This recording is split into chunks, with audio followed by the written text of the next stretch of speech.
Ako po ay nag-file ng COC sa pagka-mayor ng Caloocan City.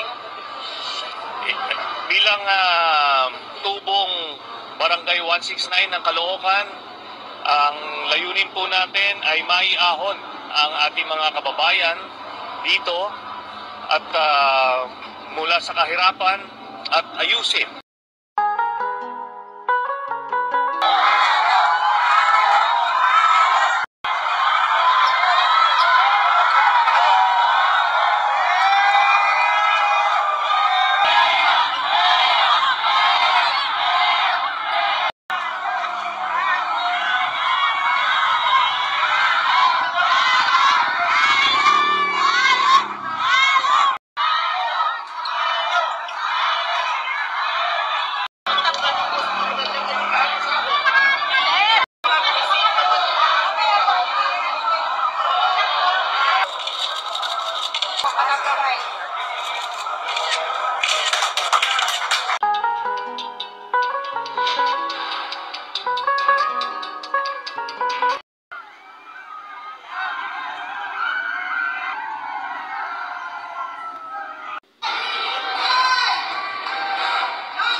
Sa Caloocan, hindi naman naramdaman yung kanilang pamamahala.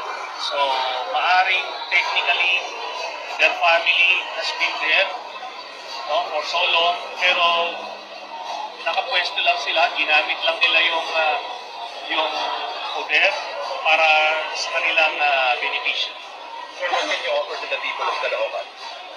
Ang ma-offer po natin yung ating proven track record ng integrity, honesty, at ating magiging staunch anti-corruption crusader. So dyan po magsisimula ang laban natin kasi maraming pondo ng Caloocan ang nawawala, bunga ng korupsyon, at yun ang gagamitin natin sa pagbigay ng serbisyo sa mga taga-Caloocan. Sir, sis, halimbawa po na yung magagandang proyekto po ng mga malapitin sa kapatid po. Like what? Yung mga sa senior citizen po, yung kasi hinahanap po ng mga senior citizen na parang kaya po sila magsasolid. Malapitan dahil po yung mga beneficiaries po nila. Wala pa po akong mga senior citizen na naengkwentro na tuwang-tuwa sa kanila. No? So wala silang programa para sa mga senior citizen. Marami silang reklamo at kaya ngayon yung isa sa tutugunan namin. Pero sa may initial programs implemented. First, we will clean up the City Hall from corruption. Tatanggalin natin yung corruption kasi yun yung magbibigay ng extra na pondo na ito ang gagamitin natin sa pagpopondo ng iba't ibang programa. Meron kaming programa para sa mga kabataan, sa estudyante, sa mga magulang, maggagawa, at sa mga senior citizens, sa PWD. No? Ayun na po aking naging mayor ever since before. Ano po yung masasabi po doon sa planong pagtakbo po ni former Senator Antonio Trillanes bilang mayor ng Caloocan po? Well, karapatan niya yun. At kami naman ay nakahanda sa mga eleksyon. Hindi naman natin siya mapipigilan. That is right. Kung kwalipikado siya. Pero ano po ang inyong magbibigay, ano po yung maging advantage po ng inyong grupo po ng inyo at ni Mayor Along Malapitan sa Caloocan? Ang advantage namin ay yung aming performance. Performance ko nung ako ay naging mayor, performance ni Mayor Along nung siya ay naging congressman.